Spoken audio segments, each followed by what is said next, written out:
రాష్ట్ర ముఖ్యమంత్రి గారు కాంగ్రెస్ పార్టీ రాజకీయ దివాలా కోరుతనాన్ని కొనసాగిస్తూ ఉంది. అధికారులు లేనప్పుడేమో పార్టీలు ఫిరాయింపుదారులపైన చర్యలు తీసుకోవాలి, పార్టీలు మారడం మంచి పద్ధతి కాదు, పార్టీలు మారాలనుకున్న వారు రాజీనామాలు చేసిన తర్వాతనే పార్టీలు మారితే మంచిదని చెప్పి హితవు చెప్పినటువంటి ఈనాటి మన ముఖ్యమంత్రి కాంగ్రెస్ పార్టీ పీసీ అధ్యక్షుడు రేవంత్ రెడ్డి గారికి తగదని చెప్పి హెచ్చరిస్తా ఉన్నాం.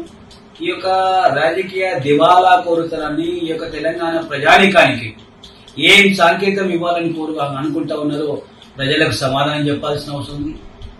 ఏ పార్టీ ద్వారా ఏ సింబల్ ద్వారా అయితే గెలిచారో ఆ పార్టీ వారు ఇతర పార్టీలోకి పార్టీలు ఫిరాయించేటప్పుడు వారు రాజీనామాలు చేసి ఇతర పార్టీలు పోతే మంచి పద్ధతిగా ఉంటుందనేది భారతీయ జనతా పార్టీ భావిస్తా ఉంది. ఏది ఏమైనా ఎవరు పార్టీ మారినా వారు తక్షణమే రాజీనామాలు చేసిన తర్వాతనే ఇతర పార్టీలోకి పోవాలని చెప్పి భావిస్తా ఉన్నాం.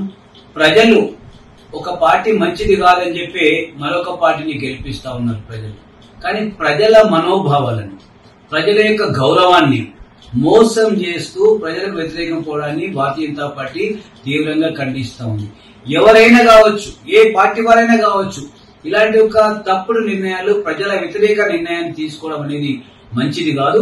భారతీయ జనతా పార్టీలో ఒక శాసనసభ్యుడున్నా, ఇద్దరున్నా, నలుగురున్నా, 8 మంది ఉన్నా, 10 మంది ఉన్నా, అందరూ కూడా ఈ అధికార పార్టీ మీద పోరాటం చేసి ఈ రాష్ట్రంలో నంబర్ 1 అభివృద్ధి చేసినటువంటి శాసనసభ్యులుగా ఈనాడు గౌరవాన్ని పొందారు. అలాంటి వారిలో కిషన్ రెడ్డి గారు, స్వర్గీయ బద్దం బాలరెడ్డి గారు నంబర్ 1 ముఖ్యమంత్రి మనం పొందారు. అదేవిధంగా ఇంద్రసేనారెడ్డి గారు ప్రతిపక్ష పార్టీలో ఉండి 2, 3, 4 ఉన్నప్పటికీ కూడా ఎంతో అభివృద్ధి సాధించి ప్రజల్లో ఒక ఆదర్శప్రాయంగా నిలిచారు.